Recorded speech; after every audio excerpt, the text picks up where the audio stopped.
ও আমার কল্প বিকেল, কালকে ঝড়ের সাথে এলো চুল উড়িয়ে এলে তৃপ্তির আশঙ্কাতে। নিভে যায় মোমের আলো, খান খান তপ্ত দুপুর, ঝরে যায় জীর্ণ পাতা, দুপায়ে ভাঙার নুপুর। সকালের গেরস্থালি, বিকেলে মেঘ সেজেছ, সারা রাত রুদ্র বিনায় মল্লার দেশ বেজেছ। ও আমার স্নিগ্ধ সকাল, দু চোখের নম্র পাতায় ভেড়ো টরির সুরে হীরক শিশির মাতায়। হাতে হাত রাখতে যদি দেখতে হরক পাতে, জীবন জেগে উঠছে নয়া উৎখনন খাতে।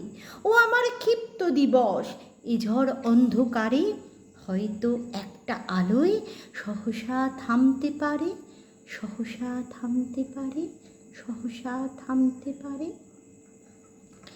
কবিতা দিন রাত্রির, লিখেছেন দেবেশ ঠাকুর। কেমন লাগলো অবশ্যই জানাবেন।